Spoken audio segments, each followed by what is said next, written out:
the competition in terms of,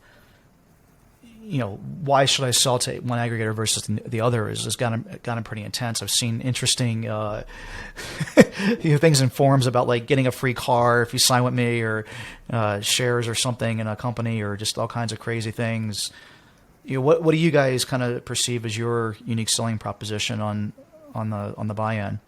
Yeah, and in fact, the Tesla program you might have seen, that's the car that we were giving away for Oh, was referrals. that's you guys? Interesting. Okay. Yeah, you might have seen me walking around at the Prosper show. We got covered by some outlets, Business Insider, CNBC, so a lot of buzz. In fact, we're getting pretty close to giving away a couple Teslas for the Nice. referral program, so it's nice exposure for us. But yeah, I mean, I think it is hard to differentiate yourselves in the space. I think for us, there are internal and external differentiators. Internally, we think of ourselves as more of an operator than an aggregator. I think if you think of yourself as an aggregator, the goal is, right, to just acquire a bunch of companies. Right. Right. But there's a long-term play here. You have to scale them, and that's where the real challenge starts. We think of ourselves as operators because our CEO and co-founder, Ronick, actually worked at Amazon. He was part of the emerging technologies team. So a lot of the features that you see on Amazon, his team was responsible for. And then after Amazon, because I think it's not enough just to have worked at Amazon, right? It's good, right? But it's not enough. I think after when he worked at Amazon, him and Wiley, our other co-founder, launched and grew, scaled and exited multiple FBA brands. They've consulted with large brands on and off Amazon.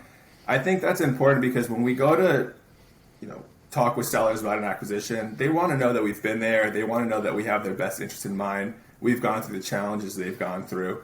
And then on the other side, when you talk about the earnout potential and the profit participation, you really want to bet on the company with the most Amazon experience.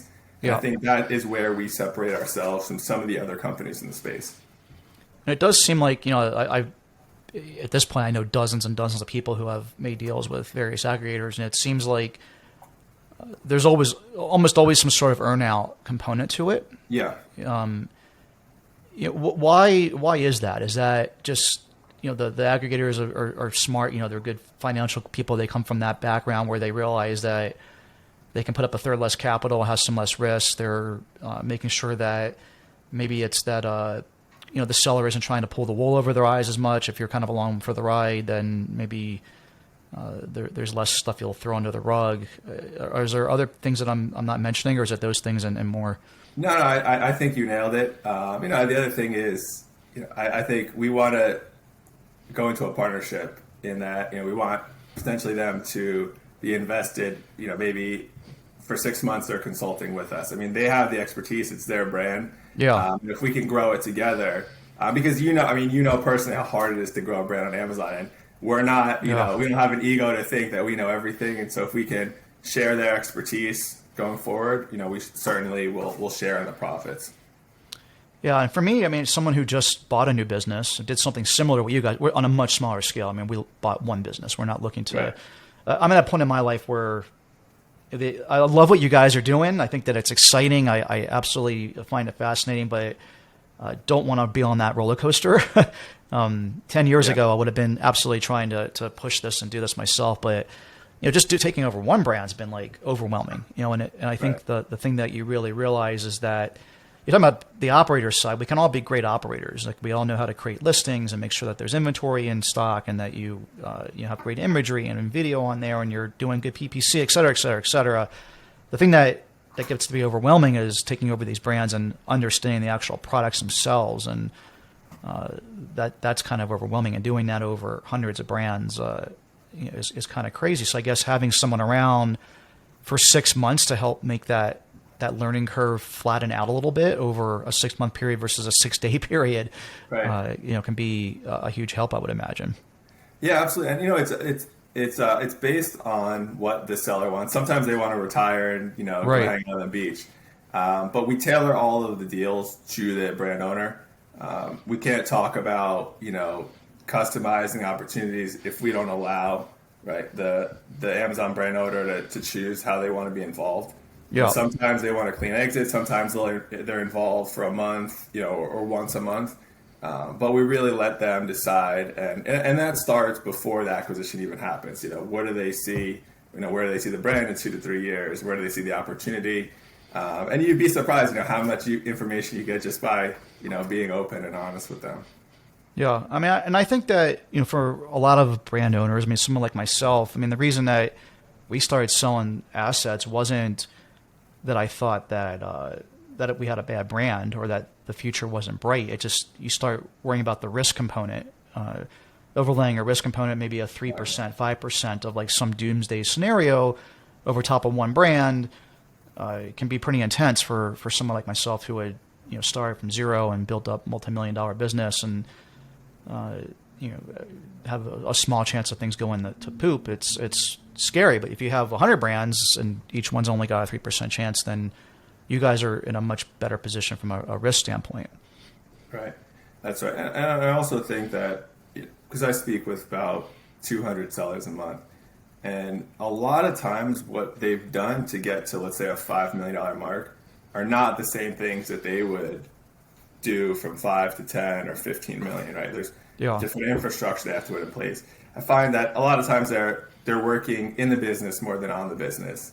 And what they're really best at is finding products, branding them, and launching them. And they're not doing any of those things anymore. Right. And it's like, they don't enjoy it as much. And, and then there are just, areas of the business that, they just don't have experience in. And a lot of times they exit because they could just go back to what they're really good at. And there's a better chance of them getting a business from 0 to 5 than maybe, going past 10 million. And, at the end of the day, you can sell 2 businesses, for 5 million. Yeah. Yeah, and someone, I mean, I can definitely relate to this because, and it definitely makes me jealous or admire a lot of entrepreneurs. I think of someone like a Bill Gates or someone like maybe Steve Jobs that, started a company with 2 people, him and a partner or him and one or 2 other partners, depending on, which business we're talking about specifically, and they get to that $1 million, $10 million, $100 million, $1 billion, $10 billion. It's still the same CEO. Like, I mean, it blows me away because, like, I haven't been through any of the $20 million plus challenges, let's say, because that's about the biggest we ever got a company. But man, there's a huge difference between 100,000 and a million, and then 5 million, 10 million, as you're saying. And as an entrepreneur, typically you don't get to go to school for this beforehand. You just you're never it's just and it's hard. I mean, like, it's definitely, and like you said, you're good. You're good at a certain set of things. It's typically a thing that you don't want to give up. Right. It's the hardest thing to give up. Sure. So you're stuck between trying to run this business and then also trying to be the one that designs products or does the things that was really the secret sauce, and it binds a lot of companies up. And so I mean, I have mad respect for people who are able to do that, and that's another, I think, skill in its own. Another thing where some of that's luck or just being able to kind of push through those barriers. But a lot of times, like you said, you can sell off one $5 million company and go do it again. It's like, for me, it's the early days when I'm in the solopreneur phase seem to be the easiest, when you have to start working with a bunch of other people and there's a lot of other factors. It just makes it more difficult. Exactly. You know the challenges, right? You've overcome them. And the other thing is, you get to a certain point where now you're doing all the things, like you're on the phone with Amazon trying to get your listing, it's suspended, right? And and you're good at that, but what are you not doing right now, right? And or you're managing people, and you're like, I don't want to manage people. I just want to be, me and my other business partner. I trust them, and I know us together we can scale businesses. And I think that's a point that a lot of the Amazon sellers get to, and that's why they decide to exit. My favorite part of being a little bit bigger is I have someone that does that Amazon nonsense. I never deal with Amazon suspensions or very rarely, I should say. Every now and then the last one I dealt with is because they called me directly. Amazon called me, which kind of freaked me out, which like never happens. Usually it's through their platform, and my team takes care of it. And I tell them, like, I don't even want to know about it. Like, just, you're the one that has to deal with making those phone calls and dealing with those emails. So it's so frustrating. It's just so frustrating. Imagine if Amazon's calling you. It's never a good thing. Never good. Like, hey, you just made it into the top 1%. This is Jeff Bezos calling you directly, congratulating you. Yeah, none of that. It was you're selling something that's prohibited, and you have to recall it out of our warehouses immediately, otherwise we're going to suspend your entire Was it the account. pesticides? It was a precursor explosive product. It wasn't pesticide. We were in the pesticide mess too, but this was an ammonium nitrate issue, same type of thing, and that was a fun, interesting time, and we got it all fixed eventually. But they called me and like kind of freaked me out because their support's so awful that when you actually get someone calling you, it was just like, holy crap, this must really be bad. Yeah, exactly. I got it. Oh man, yeah, it's a challenge for sure, but luckily you got through it. Got through it.